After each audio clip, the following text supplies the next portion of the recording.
This is the Barbados Today Midday News for Thursday, April 20th. Thank you for joining us. I am Mary Claire Williams. We begin with news that a war of words is developing between Commerce Minister Donville Inniss and attorney David Comissiong over the controversial Hyatt Hotel. Comissiong has obtained an injunction against construction of the hotel, and earlier this week, Finance Minister Chris Sinclair told Barbados Today that the legal action has affected the island's foreign exchange earnings. And yesterday, Inniss told reporters it is a shame that such action is being taken against the project at a time when government is seeking to boost the economy. Quite frankly, I have had enough of the foolishness. There are just too many individuals who are trying to block this country. And you know, maybe it's for political reasons. And there will be an election. We have to have an election. We are closer to the election than we were perhaps 4 years ago. So there's some individuals who will not miss an opportunity to champion their selfish political cause. I normally don't bother about these things, but when you seek to damage your reputation in the country that my children have to grow up in, and my nieces and nephews and my constituents, I cry shame on you. That's my position. However, Comissiong has fired back at the ministers, demanding that Sinclair and Inniss explain how the construction of the hotel would boost Barbados's foreign exchange reserves. Comissiong said in a statement that it would likely deplete the reserves during construction, as, according to him, most of the material will likely be imported.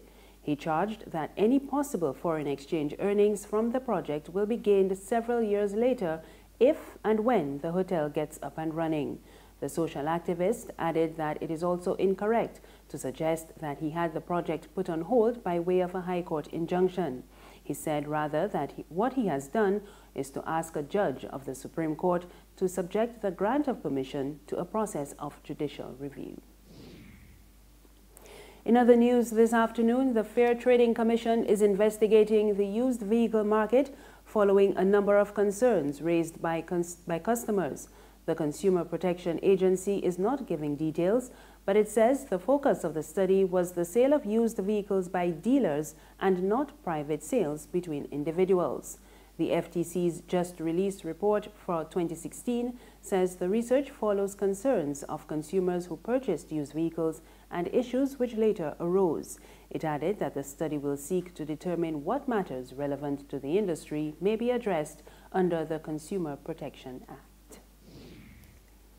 Retired UWI Vice Principal Professor Pedro Welch is dismissing the idea that Caribbean slaves held on to the church as a relief from their difficult lives.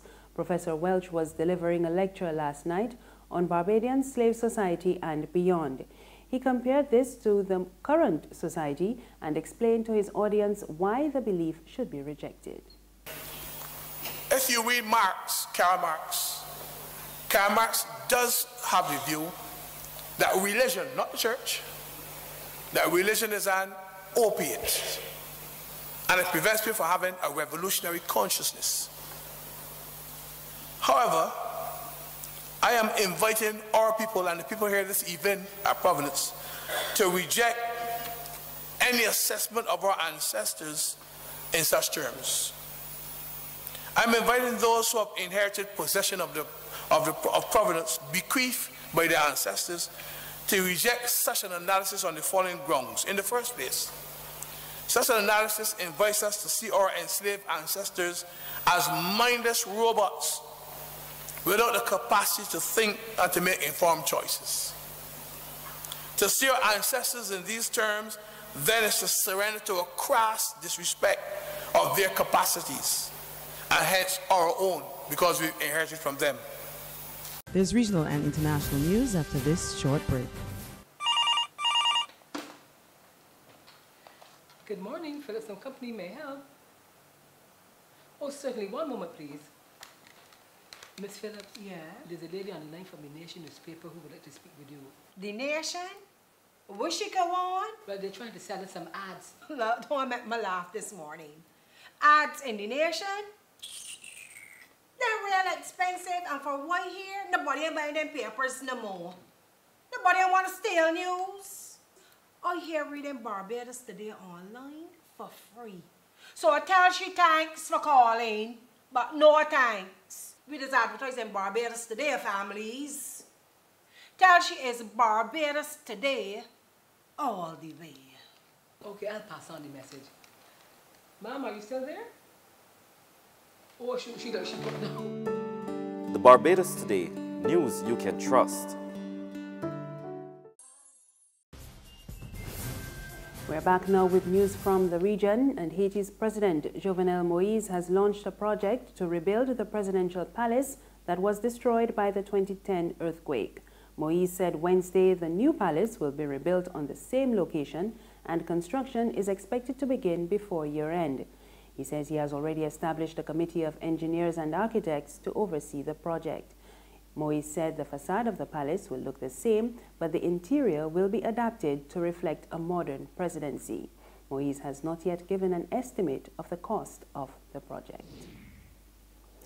Further afield, the United States is warning that Iran's nuclear ambitions are a real threat to international security.